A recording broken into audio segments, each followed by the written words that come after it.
곽수종의 뉴스 정면 승부. 곽수종의 뉴스 정면 승부.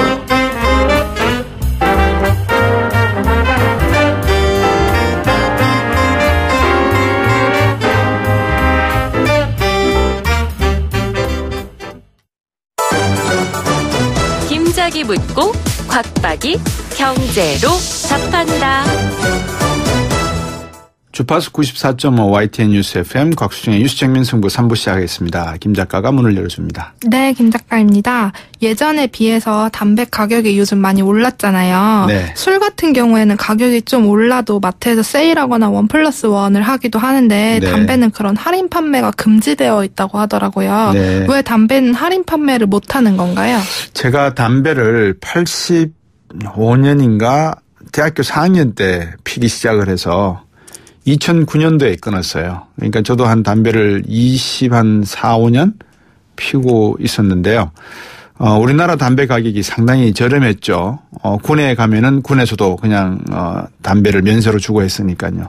그러다가 미국을 가니까 미국은 말보로라고 하는 대표적인 담배 가격이 이 뉴욕 같은 데서는 9불까지 오르더라고요. 그래서 이제 많은 소송도 있게 되고 이제 그런 모습을 봤는데 우리나라도 지지난해에 아마 담배값이 2,000원에서 4,500원, 2,500원에서 4,500원으로 올랐죠. 이걸 이제 대부분 세금으로 다 걷어들이고 있는데요. 1+1을 하게 되면 일단 건강증진법인가요? 아마 국민건강증진법이라고 법이 있을 것 같아요. 그 법 안에서 저는 자세히는 모르겠습니다. 솔직히 말씀드려서 이게 관련된 법안이 있어서 이거를 광고를 못하게 돼 있을 거예요. 아마 이런 것으로. 그다음에 청소년이나 임산부에게 위해성이잖아요. 물론 술도 그렇습니다만. 그래서 이런 것들은 아마 할인 판매를 못하게 돼 있고 쿠폰도 판매를 못하게, 판매가 아니라 이렇게 제공을 못하게 돼 있고 그런 차원에서 전자담배 요즘 많이 피잖아요. 전자담배는 아직까지 할인이 되는 걸로 알고 있어요. 1+1이 있는 걸로 알고 있어요. 근데 이것도 아마 정부에서 제재에 들어갈 가능성이 있을 것으로 보여지거든요. 그래서 이런 어쨌든 간에 유해성이 있는 이런 기호식품들은 정부가 국민건강증진법을 통해서 좀 제재하려고 하는 그런 노력이 있는 것 같아요. 지금 여러분께서는 경제학자 곽수종 교수가 진행하는 YTN 뉴스 FM 곽수종의 뉴스 정면 승부를 듣고 계십니다.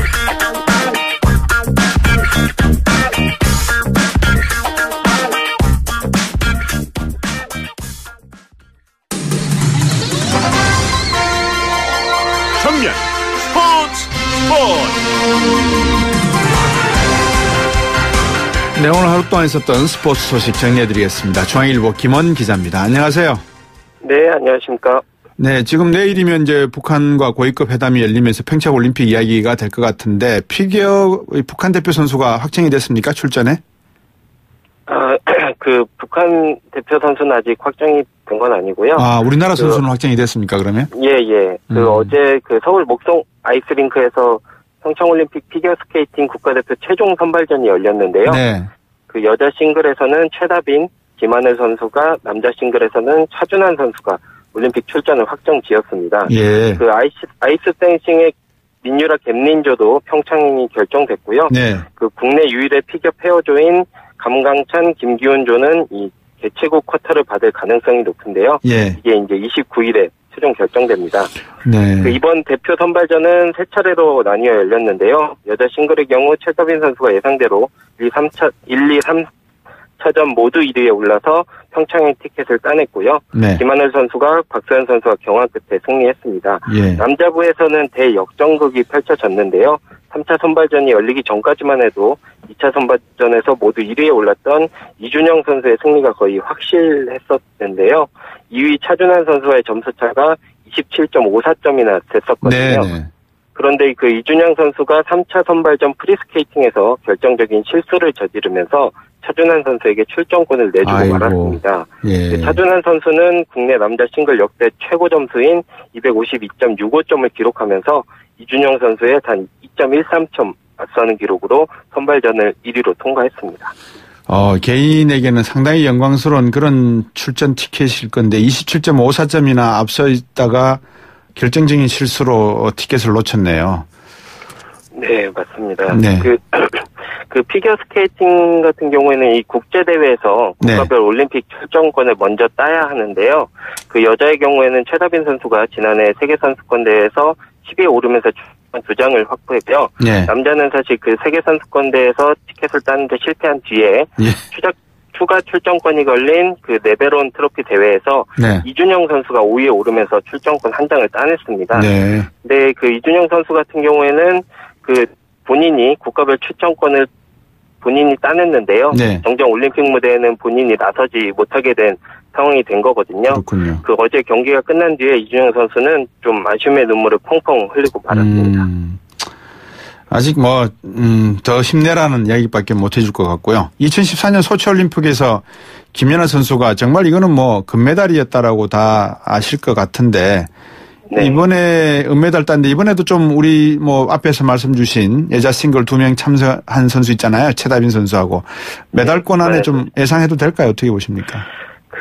김연아 선수가 워낙 독보적이었기 때문에 후배들이 많이 비교를 당하면서 고생을 하고 있는데요. 현재 그 여자 피겨스케이팅 국내 1인자라고 할 수 있는 최다빈 선수는 지난해 2월에 삿포로 동계 아시안게임에서 깜짝 우승을 차지하면서 주목을 받았습니다. 하지만 이제 세계 무대에서는 아직 10위권 정도라고 볼 수 있는데요. 최다빈 선수는 지난해 좀 어머니를 여의고 또 새로 바꾼 부츠가 발에 맞지 않아서 마음고생을 좀 심하게 했습니다. 그런데 이번 3차 선발전에서는 굉장히 안정적인 연기를 펼쳤고요. 또 이 홈 어드밴티지라는 게 있기 때문에 메달은 아니더라도 평창올림픽에서 상위권 성적을 한번 기대해 볼 만하고요. 그 어렵게 출전권을 따낸 남자 차준환 선수는 이제 고등학교 1학년인데요. 주니어 대회에서는 그 세계적인 정상급 기량을 선보였지만 이제 지난해 처음으로 시니어 무대로 옮긴 지 이제 얼마가 되지 않았습니다. 그래서 이렇게 성장하고 있는 선수라 보시면 좋을 것 같고요. 차준환 선수 같은 경우에는 좀 입상권 성적을 기대하려면 사실 이 4회전 점프를 6번에서 7번 정도는 이제 소화를 해내야 되는데요. 아직 차준환 선수 같은 경우에는 2, 3회 정도 할 수 있는 단계거든요. 그렇군요. 그 차준환 선수를 지도하는 그 브라이언 우셔 코치는 그 본무대에서 차준환 선수가 한 10위에서 12위 정도 성적을 내면 성공적이다. 이렇게 보고 있습니다. 브라이언 오서 코치 말씀하셨는데 김연아 선수 코칭해줬던 분이잖아요. 네, 맞습니다. 그 김연아 선수가 2010년 밴쿠버 올림픽에서 그 우승할 때 코치였습니다. 누구나 지도를 받고 싶어 하는 세계적인 코치인데요. 오셔 코치의 경우 이번 평창 올림픽에서 일본의 하느 유주르, 스페인의 하비에르 페르난데스, 그리고 한국의 차준환 선수와 함께 나섭니다. 그 한윤 유주르 선수는 2014년 소치올림픽 남자 싱글 금메달리스트고요. 페르난데스 같은 경우는 2015년과 16년 세계선수권 1위에 오른 선수입니다. 그 이번 올림픽에서는 한유, 페르난데스, 그리고 이 미국의 네이선 첸이라는 점프를 굉장히 잘 뛰는 선수가 있거든요. 이 세 명이 남자 싱글 우승을 놓고 다투게 될 전망입니다. 차준환 선수 같은 경우는 남자 김연아라고 부르는데요. 김연아 선수처럼 실력은 물론이고 빼어난 외모와 스타성까지 겸비했고요. 이 오셔 코치와 함께 하는 것까지 비슷합니다. 잘하니까 오셔 코치가 받아줬겠죠. 오늘 말씀 여기까지 듣겠습니다. 고맙습니다.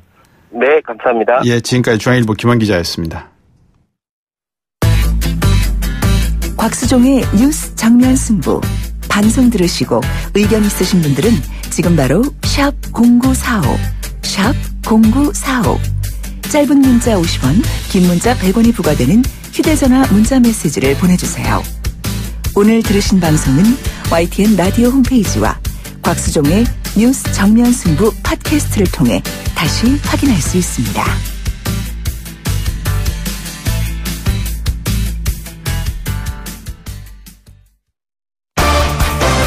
정면 승부, 팩트 진검 승부, 트루맨.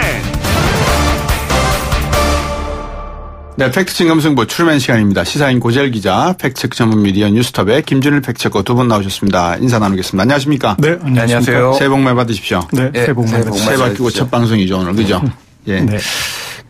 오늘은 영화 이야기를 아마 집중적으로 좀 해볼까 싶은데요. 영화와 정치라는 제목으로 저희들이 목요일마다 이야기 나누는 경제는 여기가 전문이지 경향신문의 박병률 기자가 영화와 정치, 영화도 자주 책도 만들어내고 했던 분인데 박종철 고문치사 진실 밝힌 사람들이라는 주제로 해서 다시 한번 영화 이야기를 좀 해볼까 합니다. 먼저 지금 상영관에 최근 정치권에서 이야기되고 있는 영화 두 편이 있습니다. 1987 그리고 강철비 이 두 가지인데요.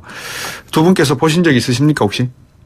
네, 두 편 다 봤습니다. 두 편 다 보셨어요? 네, 저는 1987만 보고 아직 강철비는 못 봤습니다. 아, 예. 강철비는 우리 고재열 기자께서 그러면 두 개 다 보셨으니까 우리 김준일 팩트체크한테 좀 설명을 해 주시죠. 어떤 내용이다. 줄거리를 좀. 예. 강철비는 예.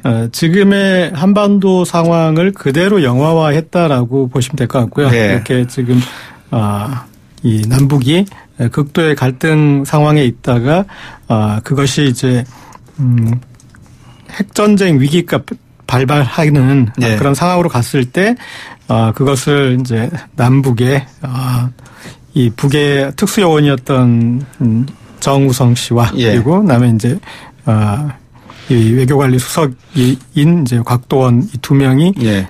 버디 무비처럼 예. 그런 같이 위기를 막아낸다 하는 네. 그런 내용의 영화입니다. 예.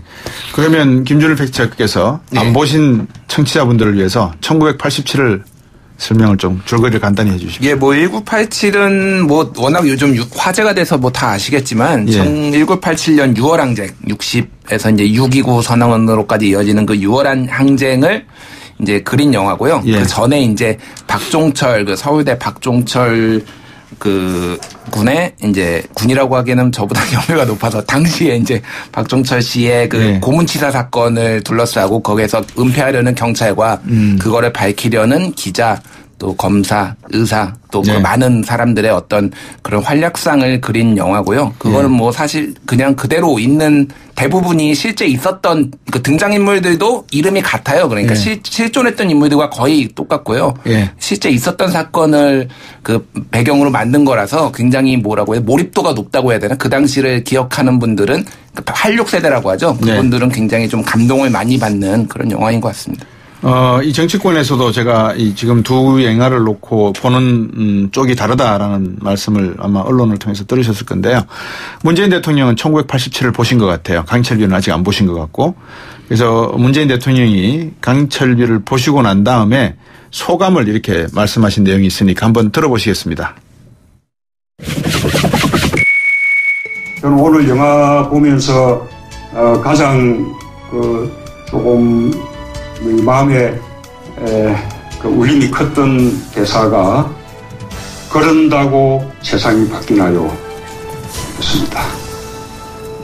실제로 6월 항쟁 또 그 앞에 아주 엄혹했던 그 민주화 그 투쟁의 시기에 민주화 운동하는 사람들을 가장 힘들게 했던 말이 독재 권력 이게 힘들었지만 못지않게 부모님들이나 주변의 친지들이 그런다고 세상이 달라지느냐.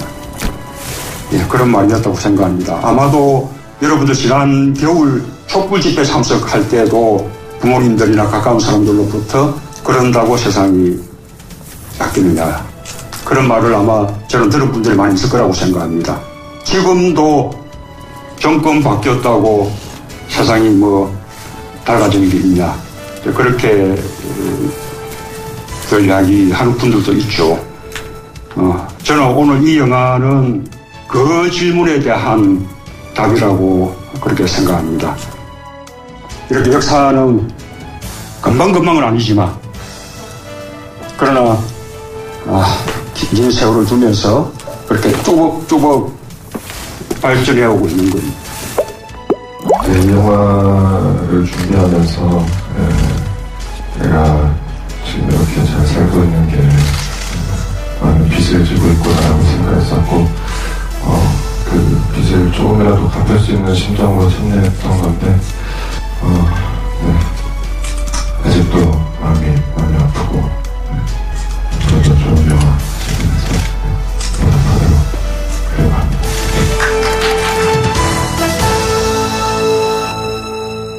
예, 제가 소개해드리면서 강철비 보셨다고 말씀을 드린 것 같아요. 1987년을 보시고 난 다음에 소회를 문재인 대통령께서 하신 말씀을 지금 들으셨고, 뒤에 인터뷰는 강동원 배우입니다. 배우 강동원이가 어떻게 영화를 이한열 역할을 하면서 고 이한열 열사의 역을 하면서 느꼈던 심정을 했던 건데요. 자, 우리가 이제 이 1987 영화부터 따라서 이제 먼저 해야 될 것 같은데, 저는 이 1987 거기에 시작점이라고 할 수 있는 군부 독재 때 고등학교 3학년 졸업반이었고요. 광사태 났을 때 졸업반이었기 때문에 이 역사적인 어떤 시작과 끝점에 대해서 나름대로는 보고 또 참여도 했고 알고 있는 사람이라서 두 분께 한번 어떤 생각이신지 여쭤보고 싶어요. 이 박종철 열사 고문치사 사건 은폐당하고 남영동 분실에서 있었던 일입니다. 그리고 6월 항쟁과 고 이한열 열사 사망 사건까지 역사의 고리를 다시 한번 우리 고재열 기자가 짚어보시겠습니까? 네, 이 고리만 짚다가 이번 방송이 끝날 수도 있을 것 같은데. 예. 일단은 영화가 다큐멘터리처럼 그 박종철 고문치사 사건부터 그다음에 이한열 사망까지 그때 벌어졌던 재하의 움직임이죠. 그걸 굵직한 이 진실을 드러내면서 밝혀냈고, 이 영화와 좀 이제 덧붙여서 얘기하자면 마치 이어달리기를 보는 듯한 느낌이에요. 그러니까 영화에 아까 대통령은 가장 인상 깊었던 대사로 그런다고 세상이 바뀌나요? 이것을 이제 짚으셨는데, 또 이 영화에서 인상적인 대사 중에 하나는 제가 할 수 있는 일은 여기까지입니다라는 말이 있어요. 그래서 그 고문에 관련된 진실이 밝혀지고, 그리고 그것에 대해서 국민들이 분개하고, 그리고 그것으로 여러 가지 움직임을 하기까지 이 주연과 조연이 없이 다들 각자의 역할, 기자는 기자답게 취재를 하고, 검사는 검사답게 부검을 명령하고, 의사는 의사답게 진실을 이렇게 밝혀서 그런 각자 선 자리에서 그런 역할을 해서 우리의 역사가 어떤 한 획을 긋게 되었다라는 것을 영화가 보여주고, 그리고 그 시대가 각본 없는 어떻게 보면 시나리오라고 할 수 있는 시대를 살았기 때문에 그것을 영화적으로 구현해서 이런 지금 감동을 일으켜서 400만 이상의 관객들이 찾은 것 같습니다. 예, 김준열 팩트체커. 예, 일단 안 보신 분들이 좀 아직도 있는데, 이게 너무 자세하게 말하면 이게 스포일러가 될 것 같아서 그런데 이게, 예, 2016년이죠. 그러니까 이 영화가 처음 제작에 들어간 게 2016년이라고 합니다. 근데 투자가 굉장히 어려웠는데, 그러니까 이제 뒤에 에피소드 얘기인데, 이제 강동원 씨가 이한열 열사 역을 맡으면서 투자자들이 강동원 정도면 되겠다가 해서 돈을 티켓 브랜드가 있으니까. 티켓 파워가 있으니까 돈을 받아왔다는 그런 뒷얘기가 있고, 이게 실제 촬영은 4달 만에 촬영을 했대요, 이거를. 굉장히 긴 내용인데 2017년 작년이죠. 4월부터 8월까지 4달 만에 촬영을 했으니까 굉장히 압축해서, 그러니까 검증을 꼼꼼하게 하고 준비 기간은 오래 걸렸는데 굉장히 압축해서 이 영화를 만들었다라고 볼 수 있고요. 아까 얘기했지만은 다 각자 주연이 없다라고 이 영화는 얘기를 하거든요. 각자 자기의 몫을 최선을 다해서 하다 보니 어느새 이제 그 6월 항쟁까지 이어진 그런 어떤 잔잔하지만은 약간 그 영화가 심파로 넘어가지 않게 굉장히 담담하게 얘기를 하는 게 오히려 관객들의 어떤 심금을 울리는 그 요소가 아니었나 이렇게 보여집니다. 여기에 이제 등장하는 인물들 중에서 요즘 정치 활동을 하고 있는 분들 이름도 자주 나오죠. 우상호 전 더불어민주당 원내대표도 이한열 열사의 영정 바로 옆에 있는 모습도 사진으로 보신 분들이 계실 거고, 또 우연이라고 하는 조연 배우, 이분도 연대 신방학과 출신이라는 걸 아시게 될 거고, 안내상이라는 분도 결국 그런 거고, 역사 속에서 등장했던 그 당시에 우리 젊은 청년들이 부르짖었던 내용은 시민들의 넥타이 부대와 결코 다르지가 않았거든요. 열망은 인권이고 경제고 이런 걸 떠나서 정치적인 민주화에 대한 갈망이었다라는 것이고, 결국 그것을 망친 게 정치인들이었습니다. 돌아보면 서울의 봄을 만들어드렸지만 그 서울의 봄을 완전히 망가뜨려서 87년 어떤 사태가 있었는지는 여러분들이 잘 아실 거고요. 영화 그 이야기는 나중에 기회가 되면 한번 짚어보기로 하고, 영화 속에 고 박종철 군의 고문치사 사건을 은폐하려 했던 그 당시 속에 영화 속에 정권의 시도 그 자체는 이게 실제 있는 역사지 않습니까? 그죠? 네. 그 영화가 거의 마치 그런 그 고문치사 사건을 은폐하려던 정황에 대해서는 네. 다큐멘터리처럼 재현했다라고도 볼 수 있을 것 같아요. 네. 그 뒤에 뭐 다른 러브라인이나 여타의 부분들은 상상력의 여지가 있었지만 이 고문치사 사건의 진실을 규명하는 그 과정에 대해서는 거의 사실과 근접하다고 보셔도 될 것 같습니다. 네.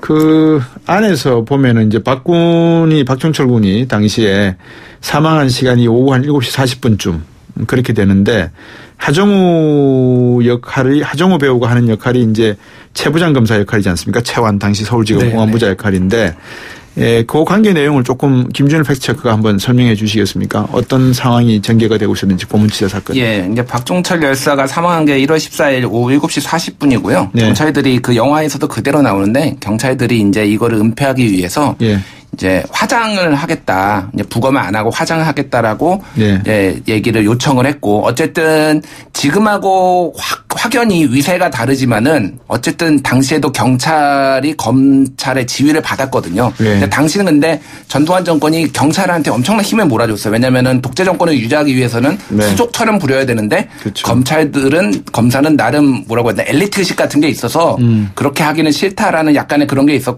경찰들은 굉장히 뭐 정권에 협조적이었기 때문에 경찰이 굉장히 검찰을 좀 우습게 보기도 하고 지휘를 받더라도 그래서 그런 식으로 이제 요청을 했는데 최완 당시 그 공안부장이 이제 그걸 반대를 하고 이거는 부검을 해야 된다라고 해서 이제 그 부검까지 갔고요. 그러면서 이제 경찰에서는 이제 치안본부장, 이제 경찰청장이죠. 이제 치안본부장이 직접 나와서 이제 설명을 했는데 그것이 그 유명한 수사관이 책상을 탁 치며 추궁하자 하고 쓰러졌다라는 이런 조사 결과를 이제 직접 이제 발표를 했습니다. 근데 이제 그런 상황에서 이제 누군가 이제 그 언론에서 보도가 나죠. 이제 처음에 난 거는 중앙일보에서 사회면 2단 단신으로 나와서 서울대 그러니까 박종철 군이 이제 그러니까 경찰 신문노중 사망했다라는 게 나왔고요. 그거를 알게 된 거는 그 영화에서도 나오지만은 이제 검찰하고 이제 검사하고 대화 중에 나오거든요. 그래서 검사가 이제 슬쩍 일종 흘린 거죠. 그래서 야 경찰 큰일 났어. 그러니까 그 중앙일보 기자가 순간 이건 뭐가 있구나 그래서 그러게 말입니다.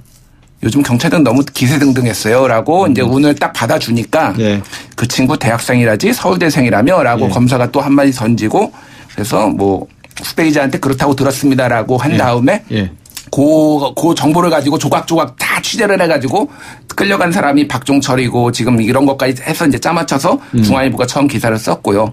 물을 먹은 타사 기자들이 다 그쪽 언론 용어로 물을 먹었다고 하는데요. 이제 단독을 뺏긴 그래서 계속 그래서 이제 거기에서 동아일보가 특히 활약을 했죠. 그래서 그거를 일면 톱으로 기사로 쓰면서 이제 이게 확 이슈가 된.